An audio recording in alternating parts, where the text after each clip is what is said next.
గత పాలకులు అధికారంలో ఉన్నప్పుడు ప్రభుత్వ భూములు రాసుకోవడం, పేదల భూములు దోచుకోవడం చేశారు తప్ప ఏం చేయలేదని, వారు మాట్లాడేటప్పుడు కొంత జ్ఞానంతో మాట్లాడాలని భూపాలపల్లి ఎమ్మెల్యే గండ్ర సత్యనారాయణరావు అన్నారు.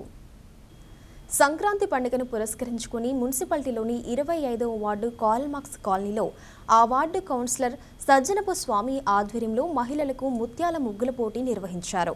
ఈ పోటీలలో కాలనీ మహిళలు పెద్ద ఎత్తున పాల్గొని రంగురంగుల ముగ్గులు వేశారు. కొందరు చుక్కల ముగ్గులు వేయగా మరికొందరు డిజైన్ ముగ్గులు వేశారు. అంతేకాకుండా కాంగ్రెస్ పార్టీ అమలు చేస్తున్న 6 పథకాలతో కూడిన ముగ్గులు వేశారు. దీంతో కాలనీలో సంక్రాంతి శోభ సంతరించుకుంది.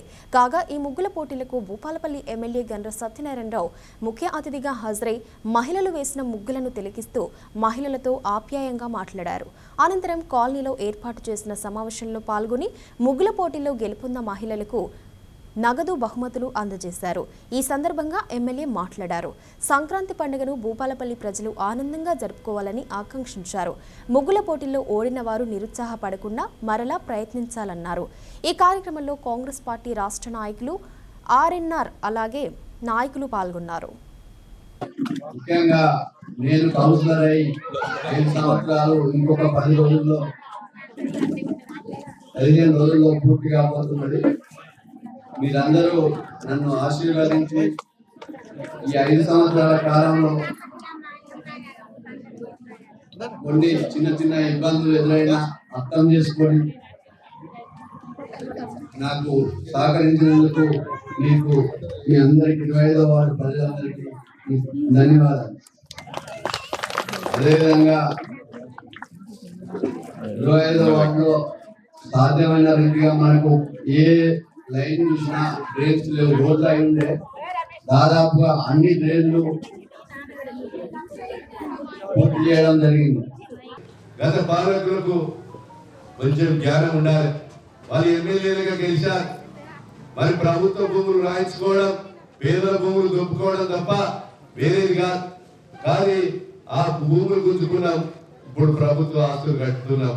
ఇంకోటి కోరుతున్నా, ఇళ్ళ కిరాయిలో పెట్టి ప్రభుత్వం దగ్గర డబ్బులు లేకపోతే కిరాయి ఒక నెల లేట్ అయితే మరి ఇళ్లకు తాళం వేసి బడి పిల్లలను మరి ముక్కు పచ్చలారని పిల్లలను తాళం వేసి బయట రోడ్ల మీద నిలబెట్టారు. అలాంటి వారు ఇంకా పైరవి చేస్తున్నారు. నా ఇంట్లోనే కిరాయి ఉండాలి, నా ఇల్లే మంచిగా ఉండాలి, నాకు నెలకు 3 లక్షలు రావాలి, ఏదో పిల్లలు మాత్రం బాత్రూమ్లు ఉండదు, వాళ్ళ చదువులు ఎట్లున్నా మంచిది అని ఆలోచిస్తున్నారు. కనుక నేను ఒకటే కోరుతున్నా, చదువుకున్న పిల్లల భవిష్యత్తు కొరకు గురుకులాలలో మేము అన్ని తిరిగి రాత్రి నిద్ర తీసినప్పుడు సార్ సన్నీళ్ళు పోసుకుంటే మాకు బాగా చలి పెడుతుంది, మాకు వేడి నీళ్ళు కావాలని అడిగారు. సన్నీళ్ళు పోసుకోవడానికి భయపడి 4 రోజులు కూడా స్నానం చేయకపోతే దురదస్తుంది సార్ అని చెప్పి పిల్లలు చెప్తే ఈ ఉన్న మొత్తము 20,000 మంది పిల్లలు ఉన్నారు ఈ జిల్లాలో. అన్ని హాస్టళ్లలో వేడి నీళ్లు పెట్టించి డీజర్స్ పెట్టించాం, అదే విధంగా దుప్పట్లు ఇచ్చాం, బ్లాంకెట్స్ ఇచ్చాం, బెడ్షీట్లు ఇచ్చి మరి అదే విధంగా వాష్రూమ్స్ కానీ ప్లే గ్రౌండ్ కానీ డోర్స్ విండోస్ లేకపోతే మరి నాకు 10 కోట్లు వస్తే 7 కోట్లు పెట్టి ఈరోజు చదువుకునే పిల్లల కొరకే మరి విద్య కొరకు మంచిగా ఉండాలని మరి యొక్క ప్రోత్సాహాన్ని అందించడం జరిగిందని మీకు ఈ సందర్భంగా నేను తెలియజేస్తున్నా.